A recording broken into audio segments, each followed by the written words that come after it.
नमस्कार. आज आपण बघणार आहोत मांदेली फ्राय. तर मी मांदेली साफ कशी करायची त्याचा व्हिडिओ मी आधी टाकलेला आहे, तर तुम्ही बघून घेऊ शकता ते. आता आपण त्यामध्ये मॅरिनेट करण्यासाठी मांदेलीला आपण 2 चमचे हे कोकमाचं आगळ घेतलंय ते घालूया. 1 चमचा मीठ चवीनुसार. ही आलं आणि लसूण याची पेस्ट आहे 1 चमचा घेतले आणि अर्धा चमचा हळद. तर आपण हे चांगलं मिक्स करून घेऊ आणि 15 मिनिटं मॅरिनेशनला ठेवूया आणि त्याच्यानंतर आपण फ्राय करूया. आता मांदेली चांगली 15 ते 20 मिनिटं मॅरिनेट करून झाली आहेत. आता आपण त्यासाठी कोटिंगसाठी लागेल तो मसाला बनवूयात. आता मी हा 3 चमचे तांदळाचं पीठ घेतलंय, 2 चमचे रवा घेतलाय, हळद घेतली आणि आपला मालवणी मसाला घेतलाय 2 चमचे आणि त्यामध्ये थोडंसं मीठ घालूयात. मीठ आधी पण घातलेलं आहे आपण मॅरिनेशनला, पण थोडंसं मसाल्याला पण मीठ हवं ना, म्हणून मी मीठ घातलंय. आता आपण सगळं हे मिक्स करायचंय आपल्याला व्यवस्थित.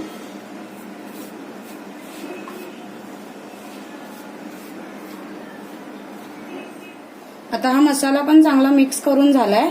आता आपण ही मांदेली परत एकदा व्यवस्थित मिक्स करूया आणि आता त्याला आपण कोटिंग करूया. आणि हे एका प्लेटमध्ये असं काढून ठेवायचंय करून. अशा प्रकारे मी करून घेते सगळी.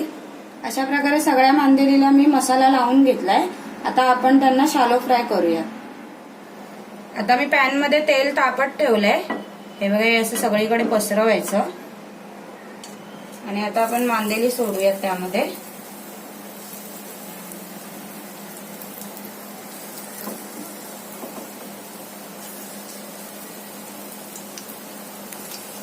आता आपण 3 ते 4 मिनिटांनी मीडियम गॅसवर त्यांना फ्राय करणार आहोत, त्यामुळे 3 ते 4 मिनिटांनी आपल्याला परतायची ती मांदेली.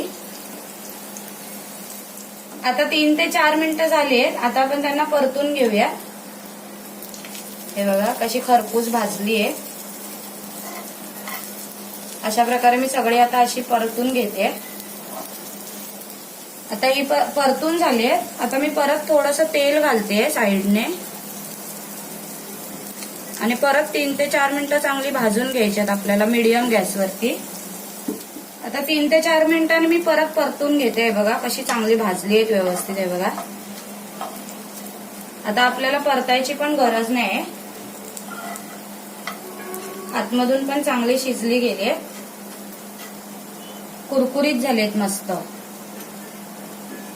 आता खाण्यासाठी पण रेडी आहेत, मस्त कुरकुरीत झालेत एकदम.